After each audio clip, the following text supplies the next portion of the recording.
Bonjour les amis, alors aujourd'hui je vais vous présenter un livre fort intéressant. Je continue avec ma série, donc c'est Pierre Rabhi, Semeur d'espoir. Voilà, aux éditions du Possible de Olivier Lenerre. Donc Pierre Rabhi, c'est un monsieur d'origine algérienne qui a essayé de se présenter au présidentiel il y a quelque temps. Et malheureusement ça n'a pas marché, il n'a pas eu assez de signatures.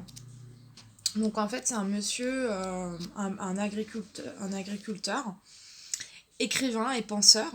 Et en fait, il défend des idées assez originales. Des idées un peu de développement durable, de bien-être de la Terre. Et il nous invite pour cela à penser l'humanité d'une autre façon. Non plus dans une sorte de consumérisme ambiant, mais plus dans un rapport de respect de son environnement. Et donc il prend la métaphore du colibri, donc il a fondé un mouvement colibri. Et donc pour vous expliquer cette métaphore, le colibri c'est un petit oiseau joli et mignon. Et en fait, chacun peut agir comme le petit colibri dans son coin, en mettant un peu d'eau sur le feu. Voilà. Et chacun, en mettant un peu d'eau sur le feu, on peut éteindre le grand incendie général. Voilà. Donc ça c'est la philosophie de Pierre Rabhi. Et donc Pierre Rabhi est un humaniste, donc il a fondé une association qui s'appelle Terre et Humanisme. Il défend bien sûr les valeurs traditionnelles des pédagogies alternatives, donc, par exemple Montessori, où était sa fille, je crois que sa fille a étudié Montessori. Et puis il a vécu en Ardèche, donc une terre assez sobre, calme, et il a fait du développement durable dans des pays sous-développés ou en voie de développement pour pas heurter les gens qui n'aiment pas ce terme. Et donc c'est quelqu'un vraiment de très éthique, intègre, et qui essaye de trouver des solutions rationnelles face aux problèmes de l'environnement. Et donc en proposant cette éthique du colibri, il nous explique que chacun de nous peut agir à sa façon. Bien sûr, les gouvernements sont ceux qui décident plus que quiconque les vraies révolutions et les vrais changements.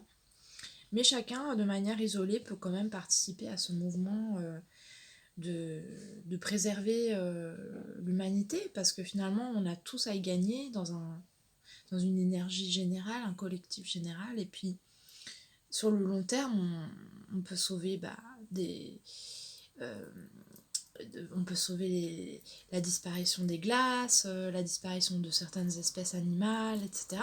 Donc ce n'est pas anodin. Disons qu'il lui, il a vraiment l'idée qu'on peut changer les choses, que c'est pas du tout impossible, que c'est juste une question de comment on se comporte et, euh, et comment on voit les choses, que rien n'est fini en fait. Voilà. Beaucoup disent oui, c'est l'apocalypse, c'est la fin du monde. Bah lui non, il dit qu'on peut faire des choses quand même.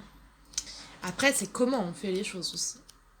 Voilà, ce livre, c'est une interview, donc il y a un côté, on s'attache beaucoup à la personne de Pierre Rabhi, qui apparaît vraiment comme une sorte de sage moderne, une sorte de Bouddha. Et on s'attache à lui parce qu'il dit des choses très simples, euh, et on voit qu'il a une éthique de vie hors norme. C'est quelqu'un de calme, qui fait un peu toujours les mêmes choses, qui aime sa femme, qui aime ses enfants, rien de flashy, rien de tape à l'œil. Donc c'est quelqu'un, je pense, qui est assez crédible, voilà.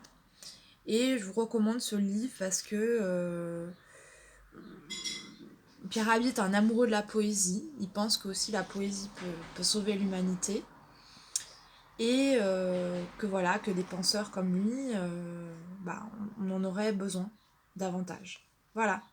Donc n'hésitez pas à lire ce livre qui est une bible de sagesse et d'espoir pour un monde un peu plus réjouissant. Merci.